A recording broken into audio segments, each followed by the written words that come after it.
A graça e a paz do Senhor Jesus a todos. Bom dia. Que o Eterno abençoe poderosamente a todos. Nesse que é o 13º e último dia de exposição do 5º livro de Salmos, estarei expondo os Salmos de 147 a 150. Eu gostaria aqui de dizer que foi um prazer e um privilégio estar com os irmãos esses 13 dias.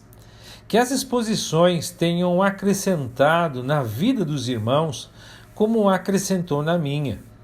Afinal, o Senhor nos disse que nem só de pão nós viveríamos, mas de toda palavra que procedesse de sua boca. Então, sem delongas, vamos ao texto. O Salmo 147 trata de alguém cujo mérito é indiscutível.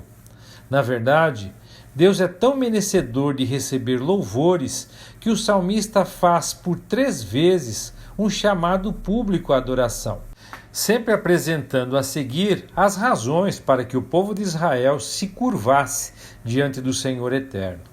O contexto do salmo é o fim do exílio e o retorno à terra da promessa, mais precisamente após a reconstrução de Jerusalém, possivelmente nos dias de Neemias. Poucas nações passaram pelo que atravessaram os israelitas e voltaram a se restabelecer. Entretanto, o que parecia impossível era a realidade, e o salmista chama o povo a reconhecer a mão de Deus em sua história.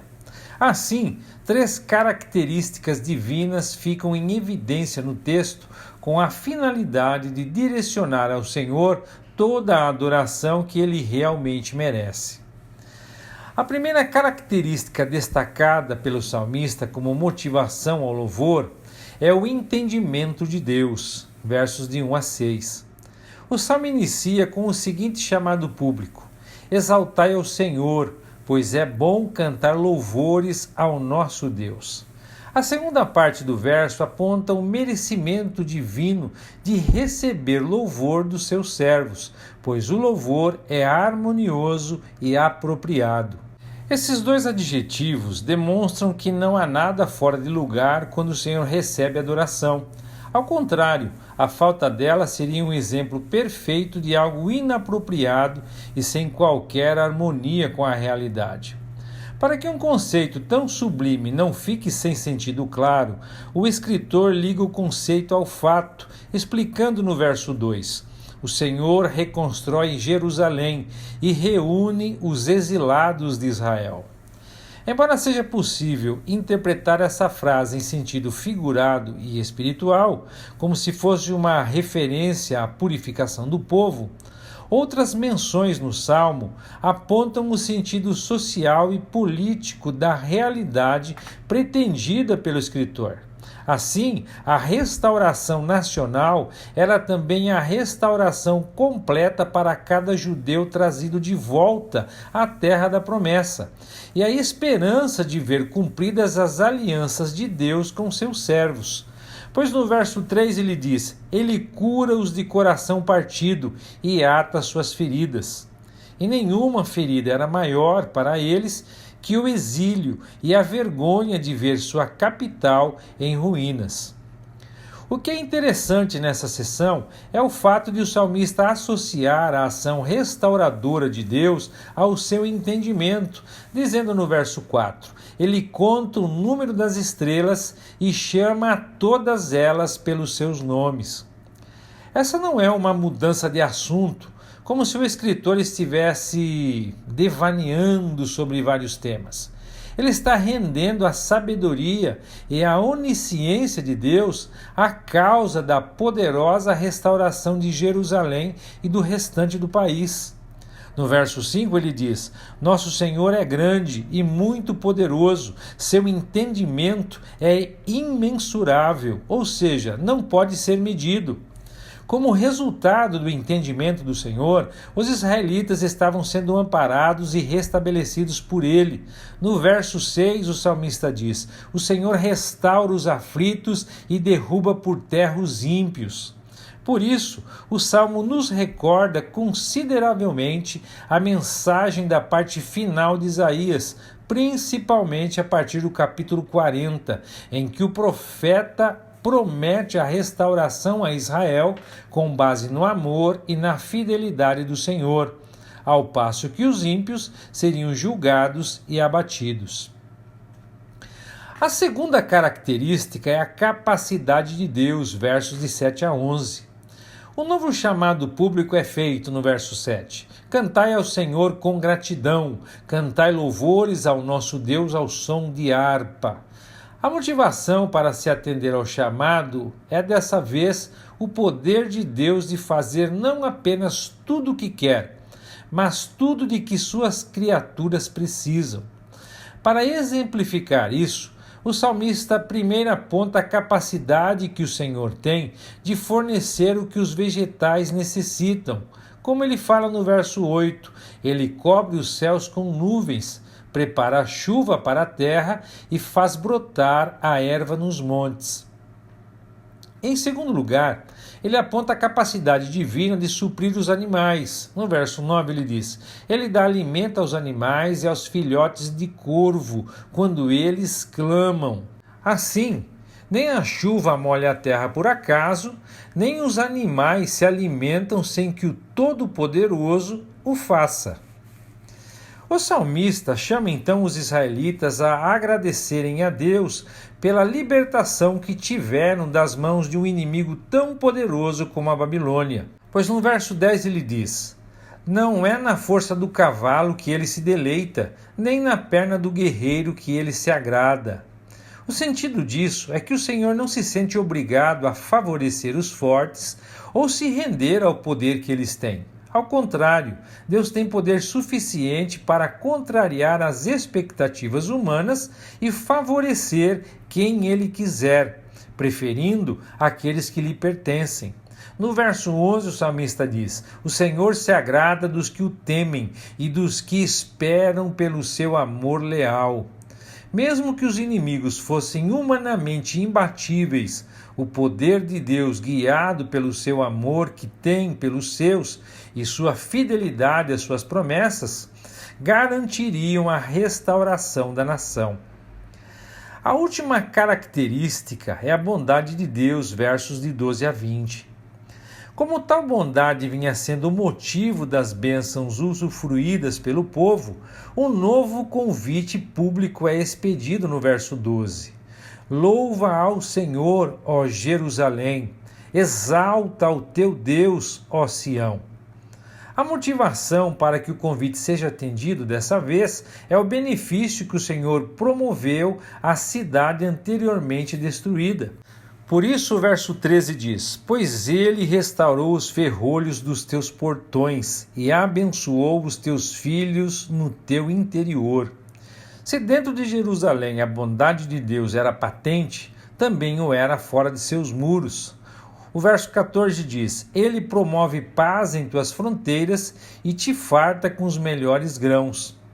Tanto a paz como a fartura eram fruto da ordem do Senhor e não da sorte. Para exemplificar essa ação, o salmista utiliza outro suprimento fundamental dado por Deus, a água. Contudo, ele é meticuloso em descrever todo o processo da concessão da água de que necessitavam os israelitas, e aliás toda a humanidade. O Senhor produz neve e gelo nas mais altas montanhas, faz com que a mudança climática desfaça a dureza do gelo e derrete-o a fim de tornar líquido e fazer com que corra na forma de rios para suprir a necessidade das pessoas.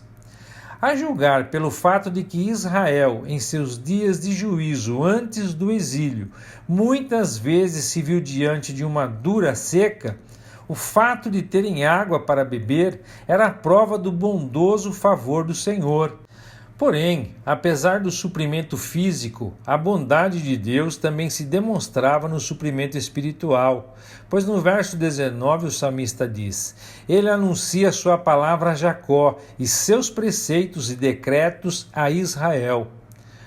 O fato de ter eleito um povo para agir desse modo deveria levar seus servos a louvá-lo. O Salmo 148 é um chamado em larga escala a fim de se louvar alguém incomparável. O chamado à adoração do Senhor Eterno é feito em duas esferas, a celestial, versos de 1 a 6, e a terrena, versos de 7 a 14. Entendendo-se que céus e terra é um modo de se ver toda a criação, os seres animados e inanimados convocados ao louvor servem figuradamente como partes de um todo, o qual é resultado da criação divina. Por isso, o salmista aponta 3 razões para todos os seres adorarem ao Senhor. A primeira razão para toda criatura adorar a Deus é a criação de tudo o que existe. A existência dos seres é motivo de adorarem seu Criador. A primeira esfera do chamado se dirige aos céus. Exaltai ao Senhor, exaltai dos céus ao Senhor.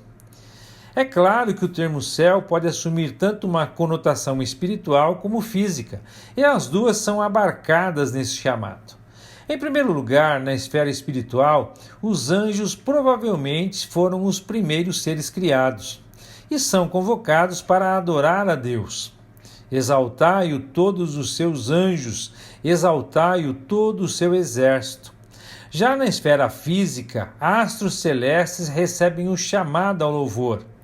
No verso 3 ele diz: exaltai o sol e lua, exaltai-o todas as estrelas brilhantes. O céu físico também é chamado em 2 planos a adorar a Deus.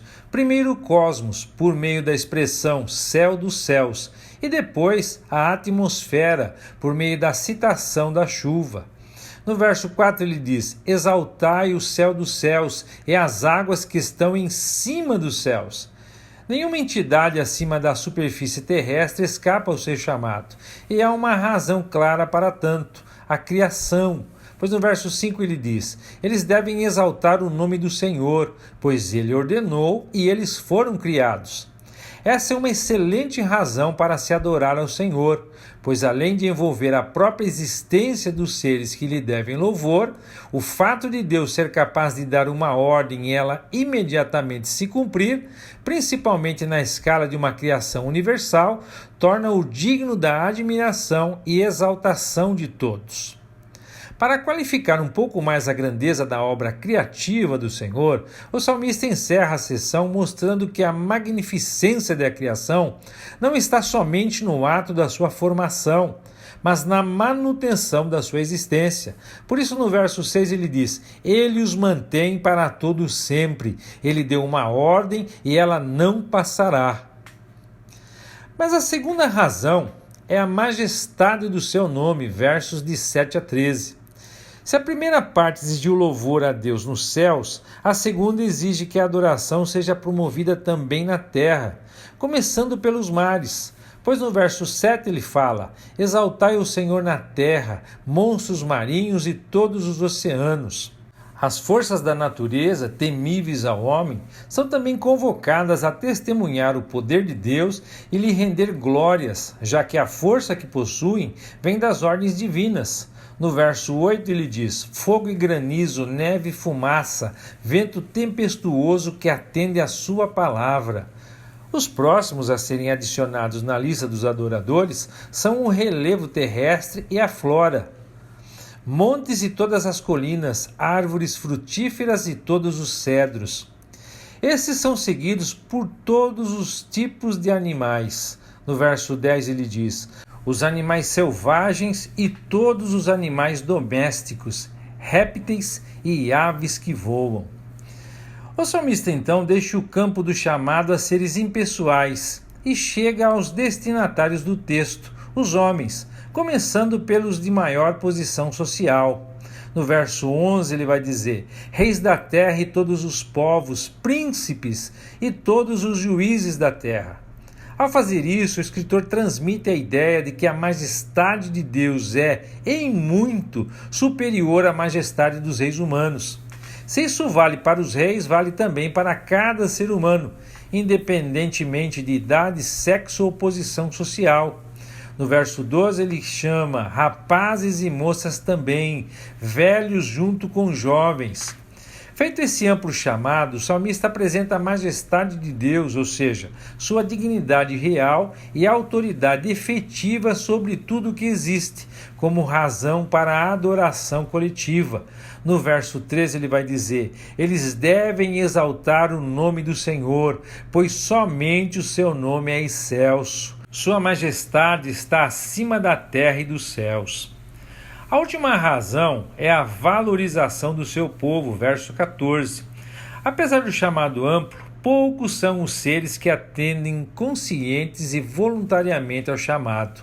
Desse modo, o salmista se dirige àqueles que realmente têm as condições de atenderem ao chamado de exaltar a Deus por serem seus servos. Ele diz no verso 14: ele exalta o poder do seu povo, o louvor de todos os seus fiéis, dos filhos de Israel, um povo que lhe é chegado. Exaltai ao Senhor. A condição desses servos diante de Deus é exposta aqui para que se esmerem no louvor. O Senhor os aproximou de si, produzindo vantagens temporais e eternas. Tal valorização é a motivação mais que suficiente para que seus servos se dediquem de todo o coração à exaltação do seu Senhor, pelo que o salmo termina como começou: exaltai ao Senhor. O Salmo 149 oferece armas espirituais aos servos do Senhor. É difícil definir a data ou o período de composição do Salmo, apesar de haver quem, analisando a linguagem do texto, sugira ser ele, da época pré-monárquica de Israel. O salmista aqui propõe que os israelitas se armem, não apenas de seus equipamentos convencionais, mas também de 4 armas exclusivas dos verdadeiros servos de Deus. A primeira arma dos servos de Deus que atravessam problemas sérios como o dos israelitas é a disposição renovada. Apesar das preocupações e preparativos militares necessários a um momento de crise como esse, o escritor chama o povo à adoração musical. Ele diz no verso 1: exaltai ao Senhor, cantai ao Senhor um cântico novo. O cântico novo é um modo de sugerir a revigoração religiosa, a renovação de seu pacto com Deus e o fortalecimento da comunhão. Assim, o preparo para a batalha começaria pelo retorno à dedicação e compromisso para com o Senhor. Isso seria evidenciado de modo que o particular passaria ao coletivo e então toda a comunidade se dedicaria junto a exaltarem a Deus, ainda que estivessem passando por um momento delicado, pois na parte B do verso 1 ele diz que o louvor esteja no ajuntamento dos fiéis. A segunda arma é o louvor grato, versos de 2 a 4. Essa seção parece destoar das circunstâncias de guerra que o povo tinha diante de si, pois a tristeza e a preocupação cedem lugar a uma alegria transbordante diante de Deus. No verso 2 ele diz que Israel se alegre em seu Criador, que os filhos de Sião se regozijem no seu rei. Independente das circunstâncias, isso sugere que Deus deve bastar aos seus servos, completando-lhes a alegria independente dos acontecimentos.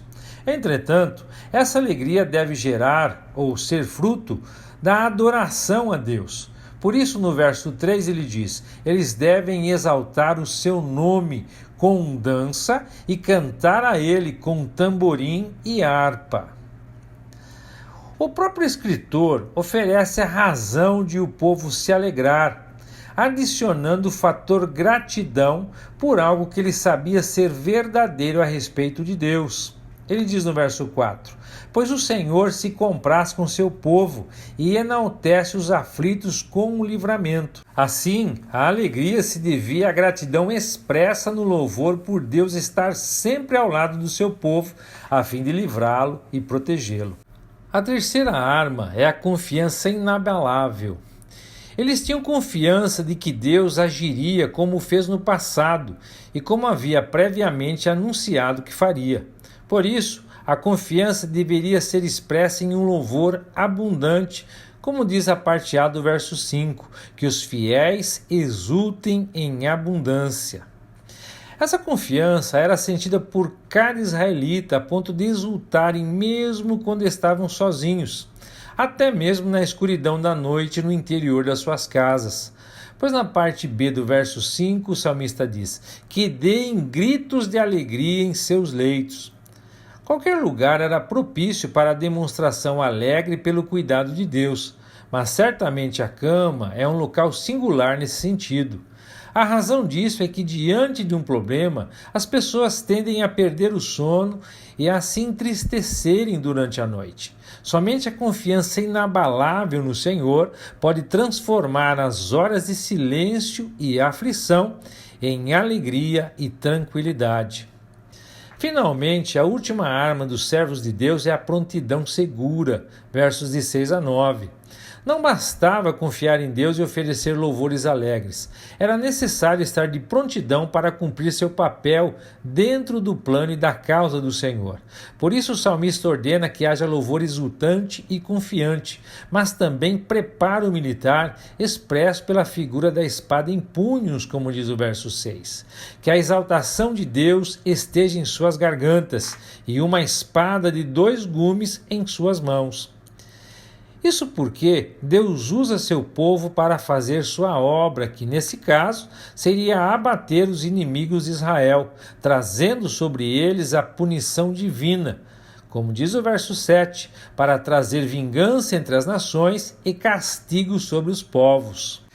Eles deviam estar seguros de que Deus faria coisas grandiosas por meio das suas mãos, inclusive abater reis e nobres das nações inimigas, e não apenas se defenderem precariamente de um inimigo mais poderoso.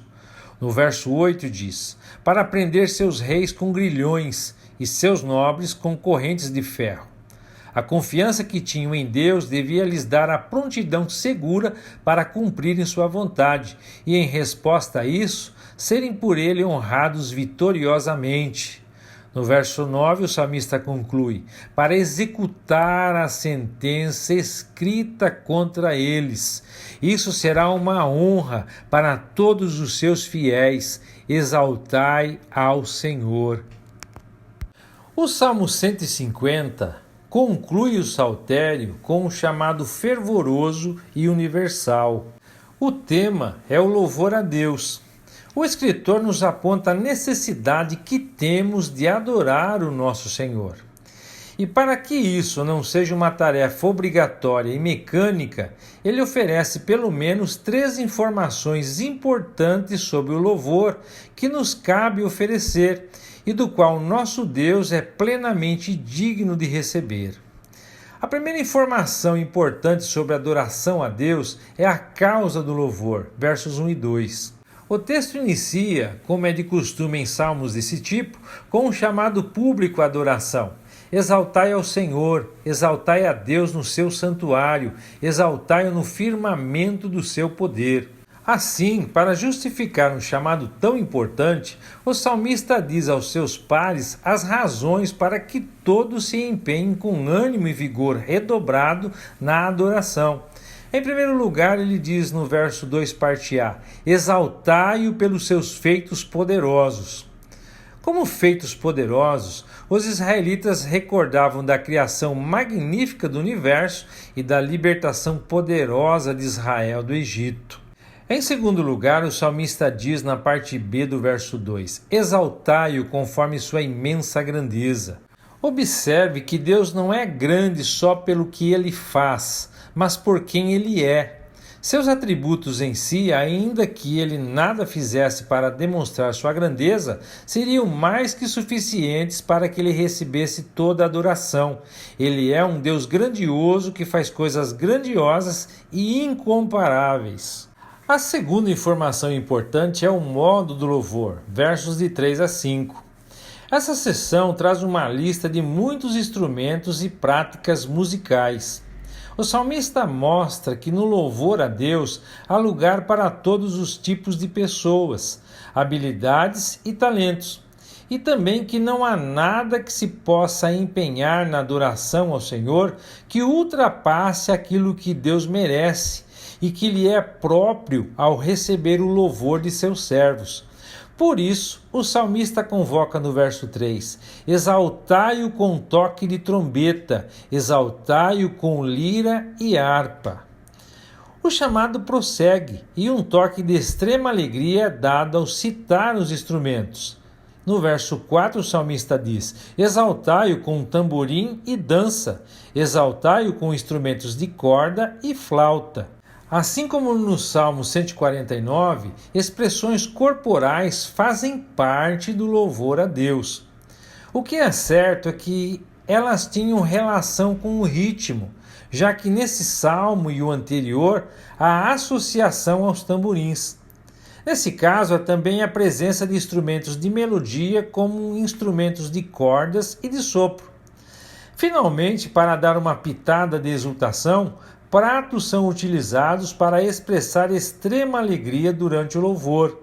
No verso 5 ele diz: exaltai-o com símbolos sonoros, exaltai-o com símbolos ressonantes. Portanto, o modo de se louvar a Deus envolve todo tipo de recursos, dedicação, habilidade, espontaneidade e uma alegria muito grande e verdadeira. Finalmente, a terceira informação importante é sobre quem deve oferecer o louvor. O salmo termina chamando os adoradores não pelo nome, mas por sua função vital da respiração. O verso 6 diz: tudo quanto tem fôlego, louve ao Senhor, exaltai ao Senhor. Queridos, o fato é que todos são chamados, mas dos servos se requer como obrigatória a adoração e o louvor ao Criador de tudo que existe. O caráter universal do chamado é bastante claro. Contudo, deve-se notar também o fato de ele ser atemporal, ou seja, válido a todas as épocas, o que nos inclui. Que este salmo e os demais 149 nos levem a adorar nosso Deus e proclamar sua glória e grandeza com todos os nossos recursos, habilidades e oportunidades, fazendo-nos exultar de todo o coração diante daquele que nos criou, amou, salvou e há de nos receber na sua glória, onde salmodiaremos para todo sempre, ao lado de todos os santos. E assim, amados, concluímos a exposição e o livro de Salmos. Eu gostaria de agradecer a Deus a oportunidade de compartilhar com vocês as meditações desse quinto livro de Salmos. Desejo que a leitura do livro tenha contribuído para melhorar os momentos de louvor e adoração na presença de Deus. Aliás, aproveito para pedir que compartilhe no grupo sua experiência devocional com o livro de Salmos e também o seu salmo predileto. Eu pessoalmente amo o Salmo 103.